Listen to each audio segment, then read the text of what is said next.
नमस्कार। नवरात्र का आरंभ होने वाला है और नव संवत्सर आरंभ हो रहा है। इसका गर्म जोशी से बहुत प्रसन्नता के साथ पूरे विश्व के सनातन धर्मियों को और शाक्त और वैष्णव जितने भी उपासक हैं उनको स्वागत करना चाहिए। नव वर्ष में नवरात्र में कलश स्थापना का बहुत बड़ा महत्व कहा गया है। कुछ लोग इसमें बहुत बड़ी त्रुटि करते हैं।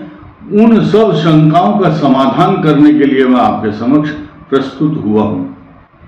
देखिए, नंबर 1, पहले आप प्रश्न सुनिए और उत्तर भी उसके सभी आपको मिलेंगे। नंबर 1, किस दिन नवरात्र की शुरुआत होगी, कैसे कलश स्थापना होगी और किस समय किस मुहूर्त में होगी, कौन सी त्रुटि नहीं करनी चाहिए, उसका सुधार मैं आपको पहले ही प्रश्न में बताऊंगा। दूसरी बात, कलश स्थापना करने के बाद दुर्गा सप्तशती के पाठ करने का विधान क्या है। अगर आप नहीं कर पाते हैं या हिंदी या संस्कृत नहीं पढ़ पाते हैं तो आपके लिए क्या प्रयोजन होना चाहिए, कैसे माता आपके भक्ति को और शक्ति को और उपासना को, प्रार्थना को कैसे स्वीकार करेंगी, बिल्कुल स्पष्ट आपको सुनने को मिलेगा अगले कुछ ही समय में। इसके अलावा दुर्गा सप्तशती के पाठ के साथ साथ आपको सात्विक विचार कैसे रखने हैं, कैसे व्रत रखना है, कैसे खान पान, आचार विचार और व्यवहार करना चाहिए, क्या करें और क्या नहीं करें, इन सब बातों का अगर पहले से ही पता होगा तो आप अपने नवरात्र की पूजा का बहुत अच्छा सा लाभ उठा पाएंगे।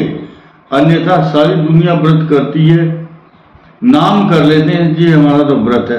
अगर थोड़ी सी इन बातों को अपनाया जाएगा तो बहुत अच्छा रहेगा।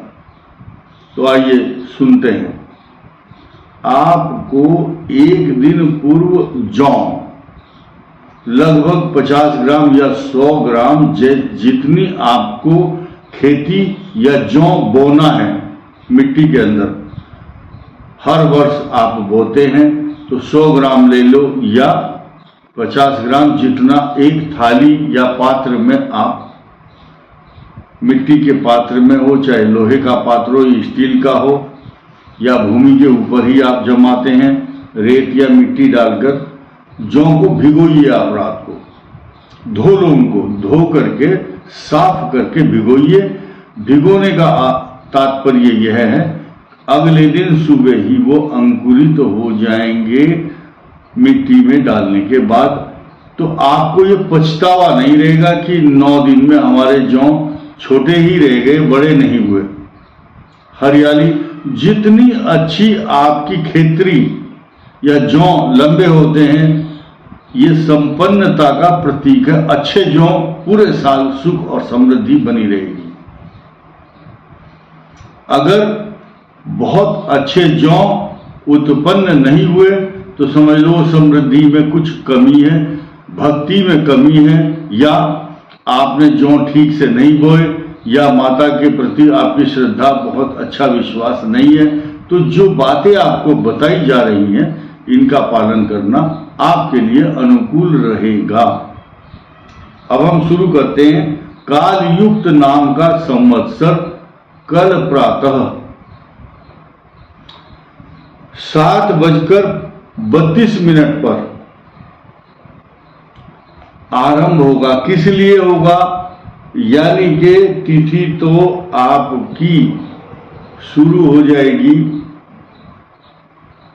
एक दिन पूर्व, लेकिन जब नक्षत्र की समाप्ति और पंचक समाप्त माना जाता है, उस पंचक समाप्ति का जो समय है समाप्ति का, वो आरंभ काल होगा आपका अश्विनी नक्षत्र, जो कि पहला ही नक्षत्र का माना जाता है। साल का पहला दिन, पहला ही नक्षत्र, प्रतिपदा, लेकिन दिन मंगलवार का होगा। माता जो होती है अलग अलग दिन अलग अलग सवारियों पर आती हैं। तो कल जो उनकी सवारी होगी अर्थात मंगलवार नवरात्र के दिन अश्व के ऊपर विराजमान होंगी और उनका आगमन सीधे आपके घर पर होगा। माता का आगमन होगा, कलश स्थापना होगी। अब एक आपको यहां वैज्ञानिक रहस्य जरूर बताऊंगा। कलश स्थापना करना हर जगह क्यों आवश्यक है? सत्यनारायण की पूजा हो, चाहे माता की दुर्गा जी की उपासना हो, सुंदरकांड का पाठ हो, या रामचरितमानस या भागवत शुरू कर रहे हैं, कलश स्थापना, कलश हर जगह, कलश पूजन। कलश क्या है? कलश का मतलब तो हुआ घड़ा या लोटा। कलश स्थापना का अर्थ होता है जब तक उसके ऊपर नारियल नहीं रखा जाएगा। कलश का महत्व इतना नहीं है जितना नारियल का है। नारियल इस संसार के अंदर हर देवता के प्रिय फल में से एक है। भगवान विष्णु, मां दुर्गा, हनुमान जी, भगवान राम कृष्ण।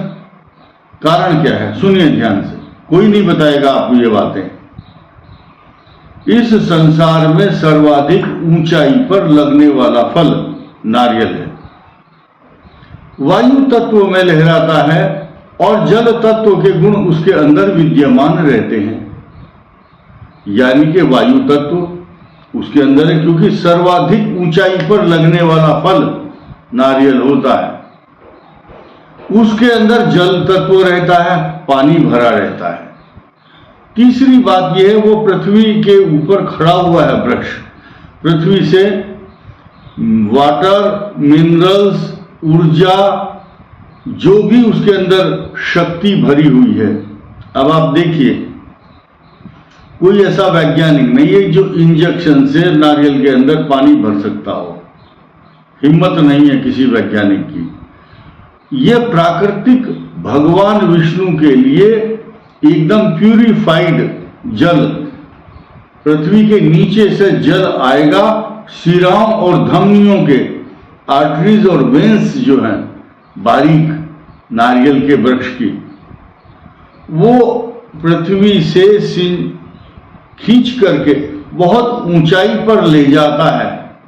प्रकृति का जो सौंदर्यकरण देखिए, भगवान की लीला देखिए, भगवान की कृपा देखिए, और उसमें वो पानी भर जाता है। तो दोबारा बताता हूं, वायु तत्व, जल तत्व और पृथ्वी तत्व तीनों गुण हैं इसके अंदर। जिस प्रकार एक हंस नाम का पक्षी है, वो पृथ्वी पर चल सकता है, जल में तैर सकता है, आकाश में उड़ सकता है, ठीक इसी प्रकार उसको हंस कहा गया है क्योंकि वो दूध को पानी से अलग करने की क्षमता रखता है। ठीक इसी प्रकार ये जल तत्व, वायु तत्व और पृथ्वी तत्व का जो नारियल है, जब इसकी स्थापना की जाती है, भगवान का स्वरूप त्रिनेत्र है। इसके अंदर 3 आंखें होती हैं। आप देखिए, जब नारियल छीलते हैं 3 आंखें हैं। और कैसी ही बीमारी हो, चाहे अभी आपने देखा होगा डेंगू हो या एक रोग अलग चला है जो एक बुखार होता है कोई अलग से,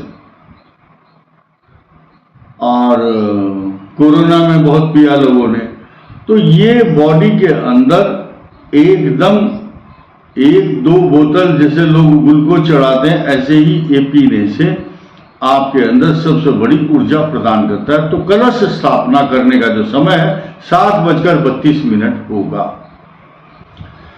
7:32 के बाद यहां राहु काल या लग्न का कोई लेना देना नहीं है। लेकिन आप ये समझिए, कल सबसे अच्छा समय होगा क्योंकि पंचक समाप्ति हुई और मेष राशि में चंद्रमा जब प्रवेश करते हैं तो उस समय, उसके बाद कभी भी आप कलश स्थापना कर सकते हैं। और उसके बाद जौ की जो बोना और जौ बो करके जो बिल्कुल सेंटर है वहां पर कलश स्थापना, लोटा स्थापना करें।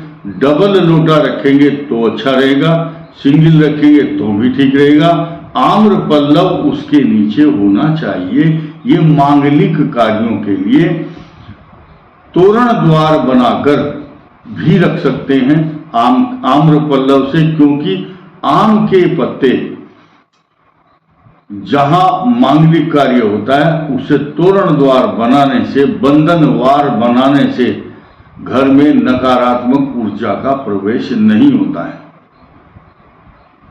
मिर्ची और नींबू टांगने की यहां आवश्यकता नहीं है। अब स्वच्छ करके घर को साफ और शुद्धिकरण के साथ साथ पान, सुपारी, लौंग, इलायची यथा श्रद्धा भक्ति पुष्प, पत्रम पुष्पम फलम तोयम, पैसे या जितना ज्यादा धन चढ़ाते हैं भगवान को, इससे कोई मतलब नहीं है। श्रद्धा से पत्रम पुष्पम फलम तोयम भक्त्या यो में प्रयच्छति। भगवान कहते हैं, या माता या हनुमान जी, जितने भी देवता हैं, भक्त्याम तुष्यति केवलम, भक्ति की आवश्यकता है, श्रद्धा की आवश्यकता है, धन की आवश्यकता नहीं। पान फूल, कई इलाके ऐसे हैं वहां पान फल दूब घास फूल नहीं होता है। पूजा वहां भी होती है, माता वहां भी स्वीकार करती हैं। लेह लद्दाख या ऐसे दुर्गम स्थान है जहां नारियल उपलब्ध नहीं है, फूल नहीं है। आप कहीं पहाड़ी एरिया में जाओ, वहां गुलाब के फूल नहीं मिलेंगे आपको, वो नीचे से ले जाते हैं, सुखा करके रख लेते हैं, उसी सूखे हुए फूल से अर्पण करते हैं। खैर, तो ये बातें हुई। और इसके बाद कलश स्थापना करने के बाद 7:32 के बाद नारियल कलश स्थापना करने के बाद दुर्गा सप्तशती का पाठ करें। अब देखिए, यहां बहुत महत्वपूर्ण बात है, गुमराह ना हो, किसी के बहकावे में ना आए। हम पढ़े लिखे लोग हैं, हम आपको सही मार्गदर्शन देंगे। दुर्गा जी का पाठ करने का तरीका क्या है? अध्याय है 13। लोग बोलते हैं 13 अध्याय तो अच्छा अंक नहीं होता, जबकि सबसे अच्छा अंक यही है। कैसे? क्योंकि माता दुर्गा की उपासना के लिए 13 अध्याय। अब मैं बताऊंगा आपको। पहला दिन, इस वर्ष ना तो कोई नवरात्र घटा है और ना बढ़ा है। मंगल इस वर्ष का राजा है। माता घोड़े के सवार, किस किस दिन कौन कौन सी सवारी होती, कभी माता कमल के फूल पर और कभी नाव में और कभी शेर के ऊपर, कभी हाथी के।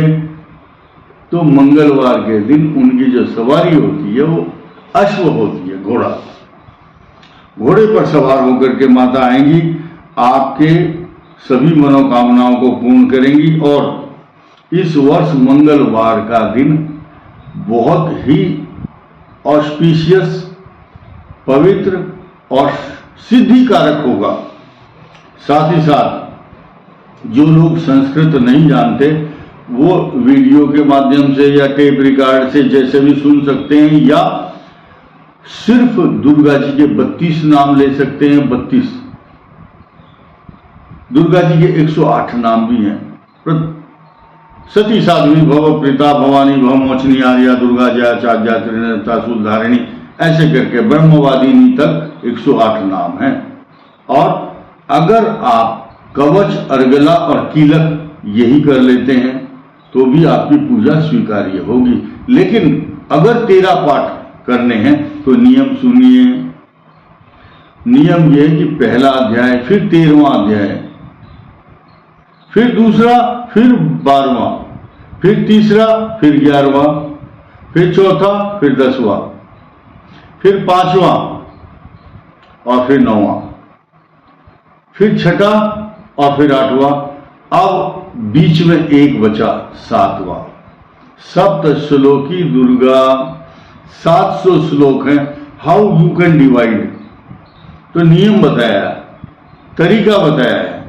7वें अध्याय का सबसे अंत में जाप पाठ नियम से होगा।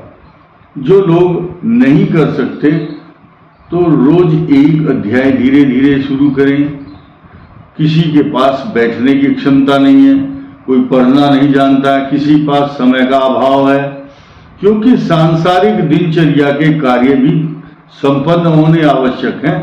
उसी को टाइम को अपने साथ नियोजित करके टाइम का बॉन्ड, टाइम की सेटिंग करना आपके लिए, आप सोचेंगे इस बात को।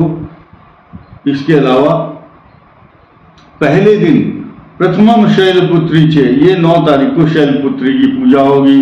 10 तारीख को द्वितीयम ब्रह्मचारिणी, तृतीयम चंद्रघंटे थी। 11 तारीख को चंद्रघंटा माता की और 12 तारीख को कुष्मांडे थी, कुष्मांड माता की, कुष्मांडा। 55 स्कंद माता, 13 तारीख को स्कंद माता, 14 तारीख को कात्यायनी, फिर कालरात्रि, फिर उसके बाद महागौरी, फिर नवमम सिद्धिदात्री। लोग क्या करते हैं, 80% जिस बात को मैं कह रहा था गलती करते हैं। अष्टमी आई, बोले जी हम तो अष्टमी का ही करते हैं। कहाँ कानून है, कहाँ लिखा है, ये गलत है, अनुचित परंपरा है। बोले हमारे तो खानदान में ऐसा होता है, हमारी सास करती थी। तुम्हारी सास गलती करती थी तो ये कानून तो नहीं बना। इस नियम और कानून अपने हिसाब से आप बनाते हो। तो नियम क्या है, फिर बोलते हैं हमारा काम सिद्ध नहीं हो रहा, माता हमारे ऊपर प्रसन्न नहीं है। नवमम सिद्धिदात्री च, 9वें दिन सिद्धिदात्री की पूजा होगी, तभी सिद्धि प्राप्त होगी, जब भी वो कार्य सिद्ध होगा जिस कार्य के लिए आप माँ की पूजा करते हैं, या आपकी मनोकामनाएं पूर्ण होंगी, या माता आपको आशीर्वाद देगी। 9वें दिन कन्याओं की पूजा होगी। घर का जो वरिष्ठ महिला या पुरुष होगा उनके चरण वंदन, पैर धो करके उनको यथावत यथोचित सम्मान के साथ भोजन करा करके, द्रव्य दक्षिणा देकर, सम्मान के साथ, आदर के साथ, ऐसा नहीं उनको डांटना नहीं, ए बच्ची इधर आ, तू यहां बैठ, तू ये कर। उनको माता का स्वरूप, जो छोटे छोटे बच्चे हैं वो देखते हैं कि हमारा दादा परदादा या दादी उन कन्याओं की पूजा कर रहा है, बड़े होकर के वो जो बच्चे हैं उसी भाव से उन कन्याओं के प्रति सम्मान व्यक्त करते हैं। इससे सामाजिक बुराइयां दूर होती है। बड़े होकर के भी वो बच्चे उन कन्याओं के प्रति सम्मान व्यक्त करते हैं और ये सोचते हैं कि इसकी तो पूजा हमारी दादी या दादा करते थे, इसलिए समाज में एक बुराई का भाव उत्पन्न नहीं होता। ये एक सकारात्मक वस्तु है। इस चीज को आप ग्रहण कीजिए।